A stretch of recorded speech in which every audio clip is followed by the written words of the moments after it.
50% of Cuba's baseball national team who participated in the under-23 tournament in Mexico deserted. They essentially decided to stay hidden in the North American nation just to prevent going back to the Caribbean island.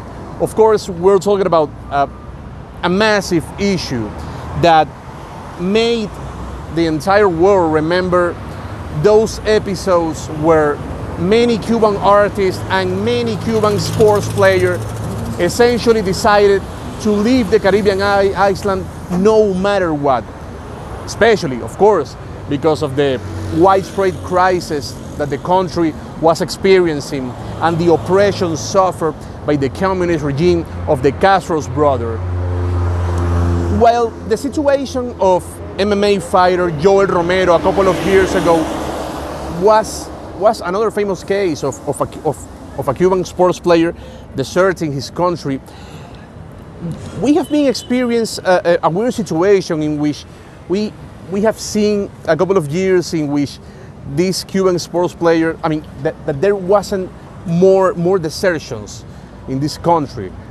For example, we could watch in the latest Olympic Games in Tokyo that the Cuban Federation, they didn't have so many desertion cases as, for example, we watched in previous sports tournaments and previous sports events.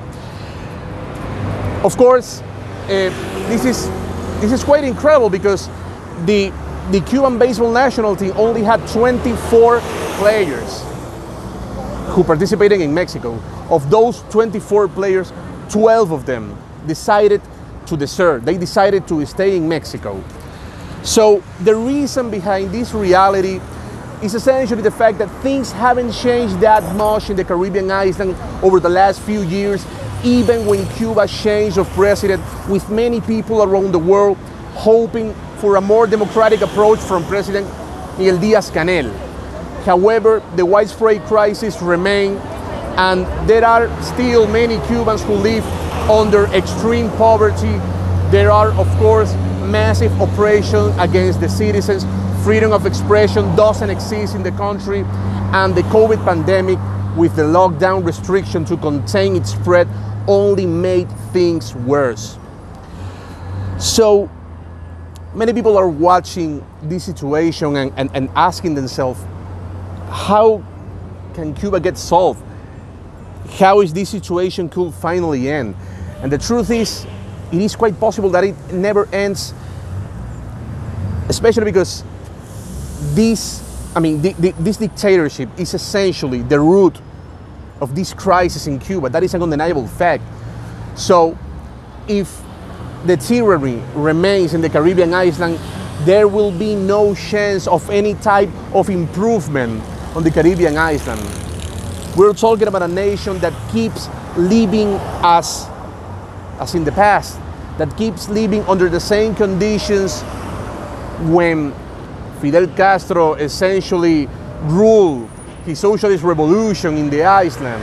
So many believe things could get worse, but the truth is that the crisis in Cuba is not a matter of going up or going down.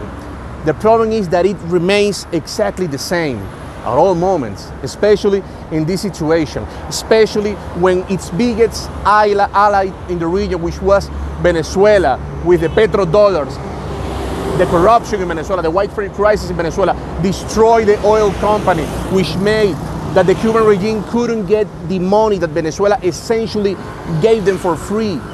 So it is essentially the perfect storm.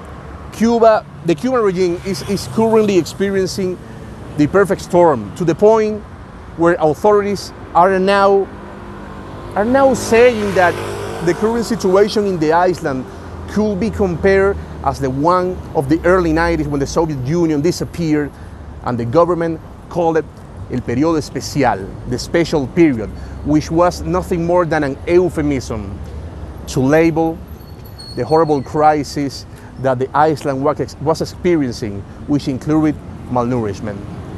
Reporting from Medellin, Colombia, Luis Orozco, Newsweek.